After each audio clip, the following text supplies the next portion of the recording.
কোনো আলেমের কথা শুনতাম আমার ভিতরে একটা সন্দেহ কাজ করতো। কি সন্দেহ কাজ করতো? যেমন এই প্রত্যেকটা কথার ভিতরে এটা সহি কিনা বা এটার কি ভিত্তি আছে কিনা এই বিষয় নিয়ে আমার ভিতরে একটা কৌতূহল থাকতো। তো আমি চিন্তা করতাম আসলে আমি এইভাবে চলতে থাকলে আমার ইমান আমলের পিছনে মেহনত নাই, খালি এই হুজুরের কথা ভালো, এই হুজুর সঠিক, এই হুজুর সঠিক, এই একটা বিভ্রান্তির ভিতরে আমি পড়ে গেছি। এখন আমি কি করব আমি নিজেই চিন্তা করে পারতেছি না।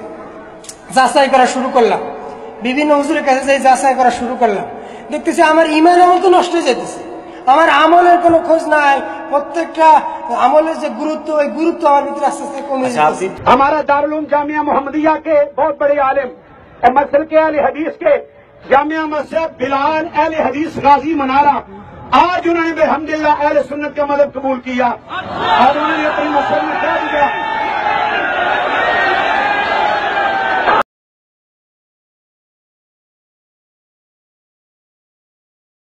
আপনারা জানেন যে ইদানিং অনলাইনে এবং সারা বিশেষ করে বাংলা ভাষাভাষী মানুষদের মধ্যে একটি বিশেষ দল হাজার বছর থেকে দলিল ভিত্তিক আমরা যে নামাজ, রোজা, হজ, যাকাত এবং বিভিন্ন দিনই আমল করে আসছিলাম সেগুলোকে সংশয়পূর্ণ করে তোলার জন্য দলিলবিহীন হিসেবে উত্থাপন করে বিভিন্ন যুব সমাজদের মাঝে বিভ্রান্তি ছড়ানোর চেষ্টা করছে। ফলে অনেক বন্ধুগণ তাদের সেই ফাঁদে পাও দিচ্ছেন এবং বিভ্রান্ত হচ্ছেন। আলহামদুলিল্লাহ সে সমস্ত বিভ্রান্ত ভাইদেরকে ফিরিয়ে আনার লক্ষ্যে আমাদের দাওয়াত সেন্টারকে আমরা প্রতিষ্ঠা করেছি। এই উপলক্ষে আপনাদের দোয়ায় কাজও চালিয়ে যাচ্ছি। তো আজকে আপনাদের সামনে আমরা তাদের দাওয়াতে বিভ্রান্ত হয়ে যে ভাইরা দীর্ঘ সময় পর্যন্ত বিভ্রান্ত ছিলেন, পরবর্তীতে আমাদের দাওয়াত পেয়ে আবারও ফিরে এসেছেন, তেমনি এক ভাইয়ের সাথে আপনাদেরকে পরিচয় করিয়ে দিব এবং তার মনের অনুভূতিগুলো আপনাদের কাছে উত্থাপন করার চেষ্টা করব। প্রথমে আসুন আমরা মুহতারামের সাথে পরিচয় হয়ে নিই। মুহতারাম, আপনার নাম? মোহাম্মদ আবুজার। আবুজার ভাই, তো আপনার সাথে আমার কথা হচ্ছে যে আপনি কি নিজের জীবনের শুরু থেকেই ধার্মিক ছিলেন বা দ্বীনি মেহনতের সাথে ছিলেন, নাকি কিভাবে আপনি দ্বীনের পথে আসলেন? জি আলহামদুলিল্লাহ, আমি প্রথম অবস্থাতে ইসলাম সম্বন্ধে আমার বিশেষ কোনো আগ্রহ বা অনুভূতি বা এলেম আমার ভিতরে ছিল না। তো আমি এক সাথী ভাইয়ের মাধ্যমে তাবলীগের মেহনতের ভিতরে আমি গেলাম। তো যাওয়ার পর থেকে আমার ভিতরে আস্তে আস্তে করে ইসলামের যে মূলনীতিগুলা বা আমলগুলা বা রাসূল সাল্লাল্লাহু আলাইহি সাল্লামের আদর্শগুলা, আল্লাহর হুকুমগুলা, এগুলা আস্তে আস্তে শিখা শুরু করলাম। আচ্ছা আচ্ছা, মানে আপনি টোটাল দ্বীনের এই দাওয়াতটা পেয়েছিলেন তাবলীগ জামাতের মাধ্যমে? জি জি জি। আচ্ছা, এর আগে কি আপনি কোনো দাওয়াতি মিশন দ্বারা আপনাকে দাওয়াত দেওয়া হয়েছে কিনা? আমাদের দেশে তো অনেক ভাইরা আছে যারা দ্বীন প্রচার করছে বলে দাবি করে, বা আহলে হাদিস ভাইরাও বা সালাফি ভাইরা কি আপনাকে দাওয়াত দিয়েছিল, নামাজের দাওয়াত? জি না, ইতিপূর্বে আমাকে কেউ দাওয়াত দেয় নাই। তো আমার এই তবলীগের সাথীবার মাধ্যমে তবলীগে যাওয়ার পর থেকে ইসলাম সম্বন্ধে আমার কিছু জ্ঞান অর্জন করার চেষ্টা করছি। তাহলে আপনি এই যে আহলে হাদিস হলেন, বা আপনি টোটাল এই দ্বীনের পথে আসছেন কত বছর যাবত হয়?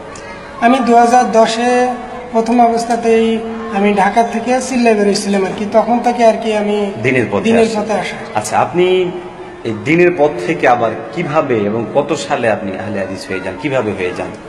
জি, তো আমি সর্বশেষ 2013 আমার খাগড়াছড়ি সিল্লাই গেছিলাম সফরে। তো ওখান থেকে আসার পরে আমি বাড়িতে গেছি। যাওয়ার পরে আমার আব্বা আমাকে বলতেছে, আমি তো আহলে হাদিস হয়ে গেছি, তো এই ব্যাপারে তোমার কি মন্তব্য? তা আমি বলতেছি, আহলে হাদিস হয়ে গেছো কেমন কথা? তুমি এতদিন যাবত যে আমল করছো এগুলো কি সব বাদ হয়ে গেল? এগুলো কি সব ভুল হয়ে গেল? কয় এটা কি ঠিক না? আমাকে ঠিক কি না ঠিক এই বিষয়ে তো আমার ফতোয়া দেওয়ার মতো যোগ্যতা আমার নাই। তো যাই হোক, এটা যাচাই করব। তো আব্বা বলতেছে, ঠিক আছে, এতদিন তো তুই বাংলা আরবিতে খুতবা শুনে আসিস, আজকে বাংলায় খুতবা শুনবি আমার সাথে, চল। খুতবা বাংলায়? জি আচ্ছা আচ্ছা। বাংলায় খুতবা শোনানোর জন্য আমাকে আব্বা নিয়ে গেল আহলে হাদিস মসজিদে। তো মাশাআল্লাহ গেলাম। ওই মসজিদের নামও আলাদা? জি, মসজিদের নাম আলাদা, আহলে হাদিস। আপনি কি এর আগে এরকম নাম শুনেছেন যে এই মসজিদ ওই মসজিদ? জি না, মসজিদ। মসজিদ। আচ্ছা, এই প্রথম শুনলেন যে মানে আহলে হাদিস। আর আমার ভিতরে এলেম শেখার, জ্ঞান অর্জন করার একটা আগ্রহ আছে। আমি আরো সফর থেকে আসছি, তো আমার খুব ইচ্ছা হলো যে আসলে বিষয়টা কি আমার একটু জানার দরকার। তো আপনার আব্বা আপনাকে কিভাবে পরবর্তী সময়ে দাওয়াত দিল? তো যাই হোক, আব্বা আমারে নিয়ে গেল মূলত প্রথম অবস্থায় মসজিদে। আচ্ছা আচ্ছা। তো গেছি, যাওয়ার পরে হুজুরও জানতো যে আমি ঢাকায় থাকি এবং তাবলিগের সাথে জড়িত আছি। তো হুজুর এই বিষয়ে জানার পরেও আমি যখন মসজিদে ঢুকলাম, তো ঢুকার পরে আমার 2 রাকাত নামাজ পড়তে বললো। তো নামাজ পড়লাম এবং বসলাম মসজিদে। আমার আজান দেওয়ার জন্য বললো, তো আজানও দিলাম। দেওয়ার পরে মসজিদে বসছি, উনি খুতবা শুরু করে দিলেন, বয়ান শুরু করলেন। ইতিমধ্যে বয়ান করতে করতে তবলিগের বিরুদ্ধে কথা বলা শুরু করলেন।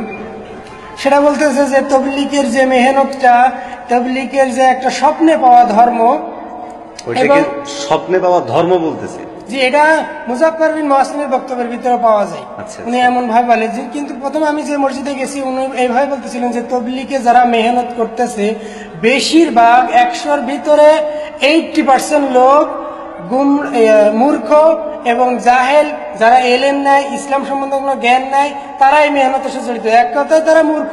তাদের ভিতরে আজান দেয়, আজান দেওয়া সঠিক হয় না, এবং ওদের ভিতরে যে তালিম দেয় যে কিতাবগুলো আছে। আমার মনে হচ্ছে যে মানে আপনি ওইখানে গেছেন মানে এই জন্যই হয়তোবা চিন্তা। আমার মনে হয় এটা প্ল্যান করছিল যে উনি আসবে তবলিগের সাথে, যেহেতু আমি এই বিষয়ে তার সাথে আলোচনা করব। যাই হোক, তো তবলিগের বিরুদ্ধে কথা বলা শুরু করলো। আমার ভিতরে একটা জ্বালা পড়া শুরু হয়ে গেল যে কি বলতেছে এটা। তো যাই হোক, যখন ফাজাইলে আমল, সাদাকাত সব জাল হাদিস, 100-র ভিতরে 80%, 60% জাল হাদিস, জয়ীফ হাদিস, মিথ্যা ঘটনা, এই বিভ্রান্তিকর কথাবার্তা বলা শুরু করলো। আমার ভিতরে খুব খারাপ লাগলো, কারণ আমি একজন বেনামাজি ছিলাম। আমি আল্লাহকে মানতাম না, আল্লাহ রাসূলের মানতাম না, মসজিদে যাইতাম না, মসজিদ চিনতাম না। আমি যার মাধ্যমে ইসলামের ভিতরে আসলাম, ইসলাম মানার চেষ্টা করলাম, তার বিরুদ্ধে কথা বলতেছে, আমার ভিতরে খারাপ লাগাটাই স্বাভাবিক ছিল। আচ্ছা, তো মানে আপনার টোটাল অ্যাটাক করে এখানে যে মানে যেই মেহনতের মাধ্যমে আমি নামাজি হলাম, আমি মসজিদ চিনলাম, সেই মেহনতের বিরুদ্ধে আজকে কথা বলা হচ্ছে, মসজিদকে শিরকি বলা হচ্ছে।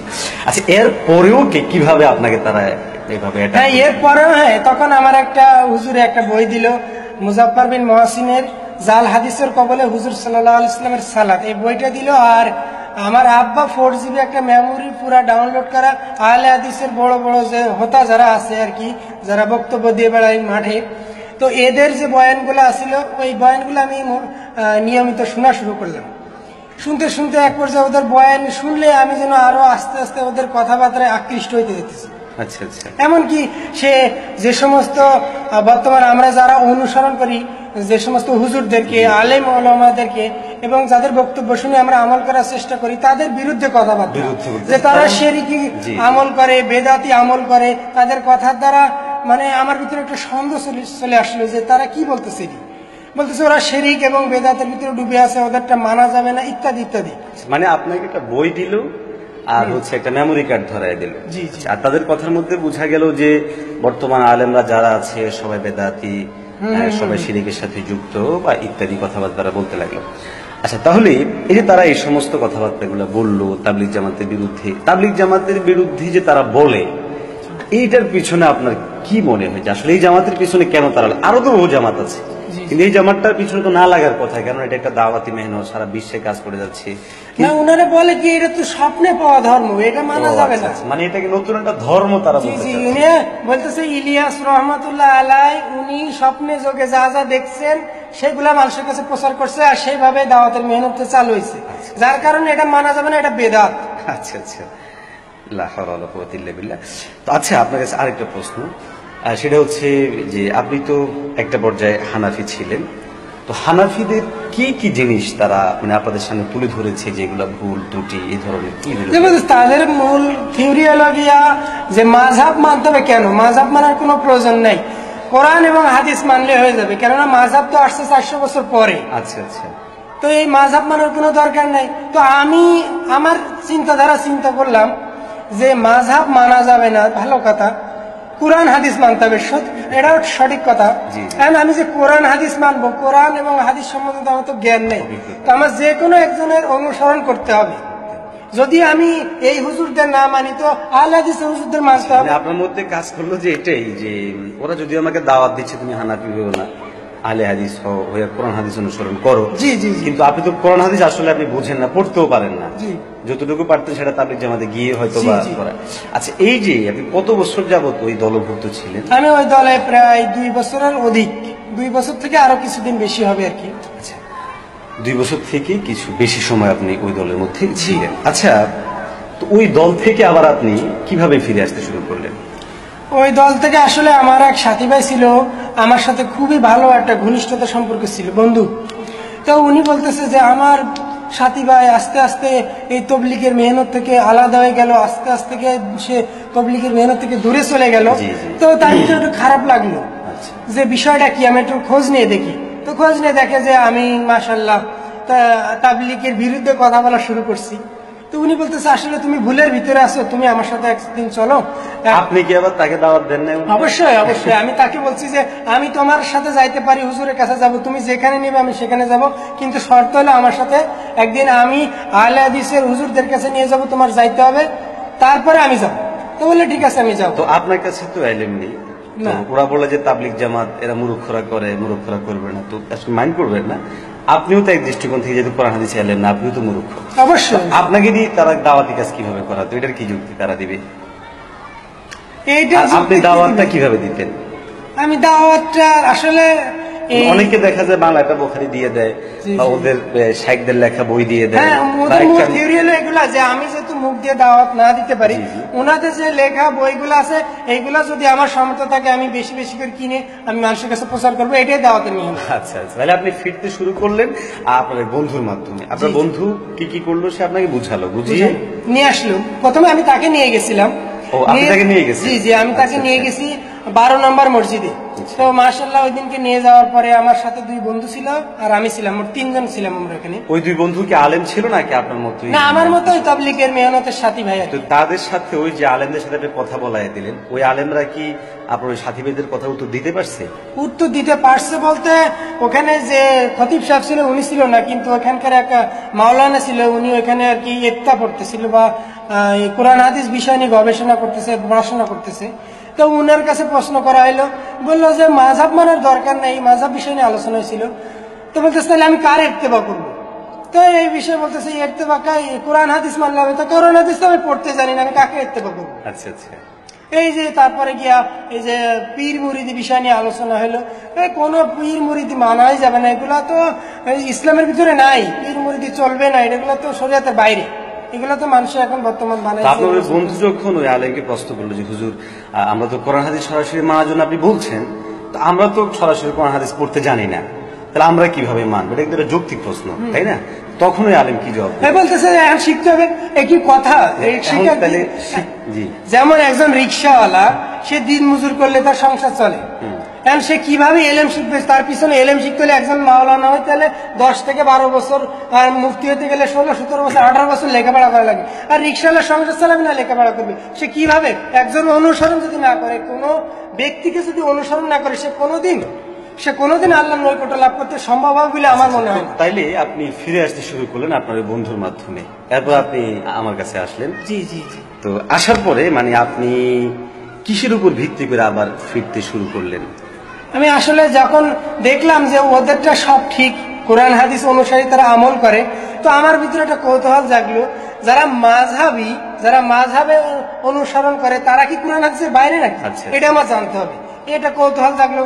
তো পরিশেষে আমি একজন হুজুরের কাছে আসলাম, জানতে চাইলাম যে আসলে যে মাযহাবী নামাজগুলা, যে আমলগুলা, এগুলা কি শরীয়তের ভিতরে কোরআন হাদিস দ্বারা কি প্রমাণিত, এগুলা কি আমল যোগ্য কিনা? তা হুজুরের প্রমাণ দেখাই দিল, দলিল দেখাই দিল যে এইভাবে নামাজ পড়ার সহি দলিল আছে, স্পষ্ট ভাবে দেখাই মানে দিল। আপনার সামনে যখন তার উত্থাপন করলো যে দলিল নেই, আর আমাদের কাছে আসার পর আমরা দেখালাম যে দলিল আছে, জি জি তো তখন থেকেই মানে আপনার মনটা এদিকে ফিরছে। জি, যেহেতু আমার আচ্ছা, প্রতিনিয়ত জি, হুজুর একটু জি জি হ্যাঁ, যেহেতু প্রতিনিয়ত প্রত্যেকটা বিষয় যে জিনিসের ভিতরে মেহনত করা হয়, যে জিনিসটার উপরে মেহনত করা হয়, ওই জিনিসটা দামি হয়। দামি।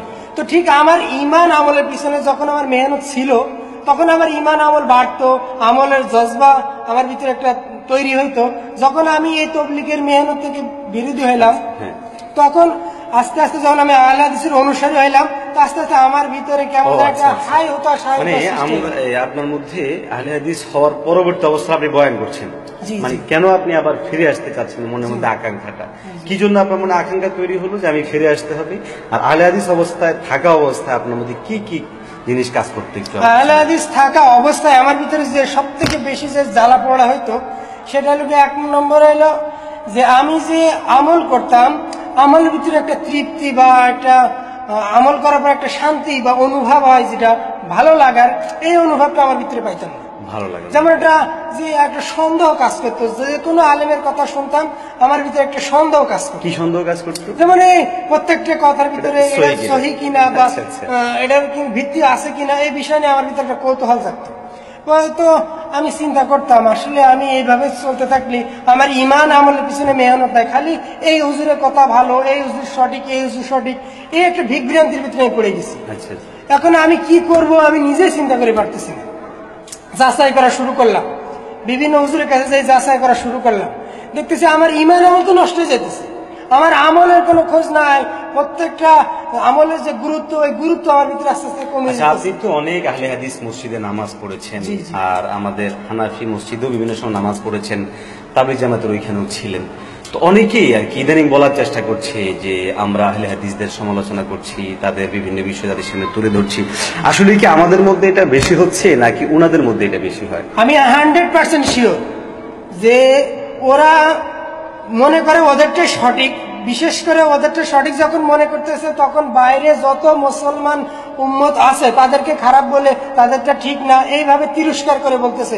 আমার ভিতরে প্রথম দিন খটকা লাগছিল, আমি যখন সাপোর্ট থেকে যে প্রথম যে আহলে হাদিস মসজিদে গেছিলাম, উনারা এইভাবে তিরস্কার করতেছে যে তাবলিগ জামাতগুলা বাতেল, এরা মূর্খ, এরা জাল হাদিসেরও আমল করে।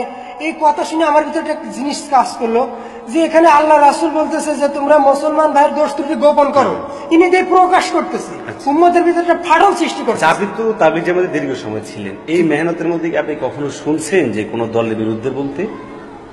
না, এখানে আল্লাহ মাশাআল্লাহ এটা বলতে হবে যে তাবলিগ জামাতের যে মেহনতটা, এটা কারো দল ভিত্তিক না, কারো স্বার্থ ভিত্তিক না, এদের উদ্দেশ্য একটাই যে আল্লাহ এবং আল্লাহ রাসূলের মহব্বত প্রত্যেকের ভিতরে কিভাবে পয়দা হয়, প্রত্যেকটা উম্মত কিভাবে আল্লাহ এবং আল্লাহ রাসূলের আদর্শ অনুযায়ী জিন্দেগি যাপন করতে পারে, তাদের উদ্দেশ্য এটাই। আপনি আমাদের পুরো জাতির উদ্দেশ্যে, বিশেষ করে আহলে হাদিস হয়ে বিভ্রান্ত হচ্ছে তাদের উদ্দেশ্যে আপনি কিছু কথা বলুন।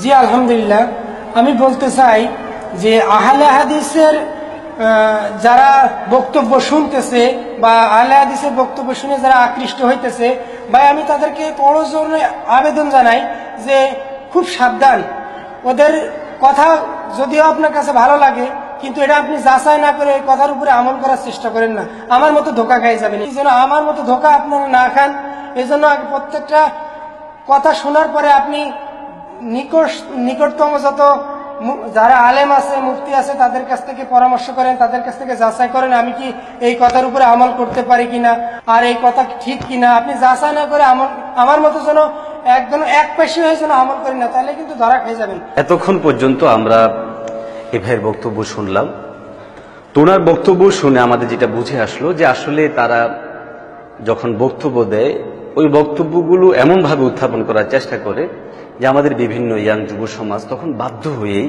তাদের প্রতি আকৃষ্ট হয়ে যায়। যেহেতু বাহারি দলিল, বিশেষ করে বুখারী মুসলিমে আছে এমন অনেক কথাবার্তা তারা বলে জাতিকে বিভ্রান্ত করার চেষ্টা করে। তো এই ক্ষেত্রে আমি একটা কথা বলবো পুরো বন্ধুদের কাছে এবং আহলে হাদিস যে সমস্ত আলেমরা আছেন তাদেরকে আমরা বলবো যে মোহতারাম আলেমরা, আসলে আপনারাও জানেন যে আমাদের দেশে যে আমল চালু আছে সেগুলো সম্পূর্ণ দলিল ভিত্তিক। আলহামদুলিল্লাহ উলামায়ে দেওবন্দ যে আকীদা বিশ্বাসের সাথে সম্পৃক্ত, সেটার সাথে সারা দুনিয়ার আলহামদুলিল্লাহ আকীদা আমাদের সম্পূর্ণ সহি আছে এবং সেগুলো দলিল ভিত্তিকই আছে। তো আপনারা জাতিকে যে সহজ কিছু থিওরি দিয়ে বা স্লোগান দিয়ে বিভ্রান্ত করছেন, একটি বারও কি ভাবছেন যে স্লোগানগুলো কতটুকু ধোয়ায় তুলবে? যেমন অনেক সময় ওনারা বলছেন যে আপনি আপনার ইমামদের কথাগুলোকে বুখারীর সাথে মিলিয়ে দেখুন, মুসলিমের সাথে মিলিয়ে দেখুন। করজোড়ে অনুরোধ করে বলবো মোহতারাম শেখ, আপনি যে বলছেন যে বুখারী মুসলিমের সাথে মিলিয়ে দেখার জন্য, বুখারী মুসলিমের হাদিস দিয়ে যাচাই বাছাই করার জন্য। এই বুখারী মুসলিম সহ হাদিসের কোন গ্রন্থকার কি বলেছেন যে আমি কিতাবটা উদ্দেশ্যে লিখেছি যেন ইমামদের কথা আপনারা এটা দিয়ে যাচাই বাছাই করতে পারেন? কোশ্চিন কালেও তারা তাদের কিতাবে কথাটা বলে নাই যে এই ইমামদের কথা আমি এটা দিয়ে যাচাই করব। এটা হচ্ছে সম্পূর্ণ আলাদা একটা বিষয়ের গ্রন্থ, হাদিস বিষয়ের গ্রন্থ। ফুকাহায়ে কেরাম বা মাযহাব যেটার উপর প্রতিষ্ঠিত সেটা হচ্ছে ফিক বিষয়। তাফসীর একটা আলাদা ফন, হাদিস একটা আলাদা ফন, আলাদা বিষয়। তারপরে তাফসীর ফিকহ একটা আলাদা বিষয়, তাজভিদ এটা একটা আলাদা বিষয়। এখন যদি সব বিষয়কে ইলমে হাদিসের পরিভাষা দিয়ে কেউ মাপতে যায়, ইলমে হাদিসের দিয়ে কেউ গবেষণা করতে যায়, সে তো বিভ্রান্ত হবেই, আর এটা কোশ্চিন কালেও সম্ভব না। সুতরাং আমি মনে করব যে আজকে আমাদের আলহামদুলিল্লাহ ভাই ফিরে এসেছেন, একটা কারণ একটাই, সেটা হচ্ছে তার মধ্যে কয়েকটা জিনিস কাজ করেছে। এক নম্বর হচ্ছে তিনি আমল করে তৃপ্তি পাচ্ছেন না। দ্বিতীয় নাম্বার হচ্ছে যেই দাওয়াতি মেহনত শুধুই দাওয়াতের উপর নির্ভর, ওইটার বিরুদ্ধে ওই ভাইদের কাজ হচ্ছে সারাক্ষণ এটার বিরুদ্ধে বলা। আমরা কখনো মানুষদেরকে হানাফি হওয়ার জন্য দাওয়াত দিই না। এবং সবচেয়ে বড় আশ্চর্য কথা, তারা আজকে পুরো জাতিকে আরবের সাথে মিলাতে চায়, অথচ আরবের একটা আলেম, বিশেষ করে শেখ সুদেশ সহ যারা গ্রহণযোগ্য পর্যায়ের আলেম, আন্তর্জাতিক খ্যাতি সম্পন্ন, তাদের কেউ কি কথাটা বুঝে না যে সারা দুনিয়ার মুসলমান মাযহাব মেনে 4 ভাগ হয়ে গেল, কই তারা তুই দাওয়াত দিচ্ছে না। মক্কা মদিনা থেকে আহ্বান করা হচ্ছে যে সারা দুনিয়ার মুসলমান তোমরা এক হয়ে যাও। আমরা তো একই আছি, মাযহাব এটা কোনো ভিন্নতা না। আমল ফুকাহায় যেমন হাদিস একটাই, কিন্তু কিতাব হয়ে গেল 6টা, কিন্তু তার মানে হাদিস 6 রকম হয়ে যায়নি। একটা হাদিস এটার বিভিন্ন ধরনের নাম দেওয়া হচ্ছে, তাই বলে নামের কারণে বিভিন্ন কিছু হয়ে যাচ্ছে না। আপনাদের এটা ব্রেনে আসা উচিত যে যে মক্কা মদিনার কোনো ইমাম বা কোনো শেখ তো এই দাওয়াত দিচ্ছে না যে মক্কা মদিনার সাথে আমাদের এগুলোকে মিলানো, কিন্তু আরবে কাজ করে সেই দেশে এসে আরবের সাথে মেলানোর চেষ্টা করা হচ্ছে। আরব থেকে শিখে এসে এখানে এসে তাদের রেফারেন্স দিয়ে বিভ্রান্ত করার চেষ্টা করছে। সেগুলো কেন হচ্ছে এটা আপনাদের খুব সহজে বোঝা উচিত। তারা তো বলে না আপনি বুখারীর সাথে মিলান, ইমাম বুখারী বলে নাই যে আমার কিতাবের সাথে মিলান, হাদিসের কোনো গ্রন্থতে তারা বলে নাই যে আমাদের এই কিতাবগুলো দিয়ে আপনারা যাচাই বাছাই করবেন। সুতরাং এই ধরনের বিভ্রান্তিমূলক জিনিসের মধ্যে পড়ে আমরা এই ভাইয়ের মতো বিভ্রান্ত হব না। বিশেষ করে যে দাওয়াতি মেহনত সারা বিশ্বময় চলছে, হক্কানি পীর মাশায়েখগণ যেভাবে মেহনত করে যাচ্ছেন, ওনাদের ওই মেহনতের মধ্যে আল্লাহ পাক আরো বরকত দিক। যে ভাইরা বিভ্রান্ত করেন তাদেরকে আমরা বুঝার আহ্বান জানাবো, আর আমাদের যদি কোনো ভুল হয় বোঝানোর আহ্বান জানাবো, কিন্তু তা না করে পিস টিভির মধ্যে সহ বিভিন্ন টেলিভিশন চ্যানেলের মধ্যে মুসলিম উম্মার ছোট ছোট বিষয়গুলো নিয়ে, যেগুলো কোনো বিষয়ই না, যেগুলো আমরা আলোচনাতেও আনিনি, যেগুলো আমরা মানুষদেরকে বুঝতেও দিইনি, সেই সমস্ত বিষয়গুলোকে এনে এই ধরনের দিন প্রিয় ভাইগুলাকে বিভ্রান্ত না করার জন্য উদাত্ত আহ্বান জানিয়ে আজকের এই সাক্ষাৎকার পর্ব শেষ করছি।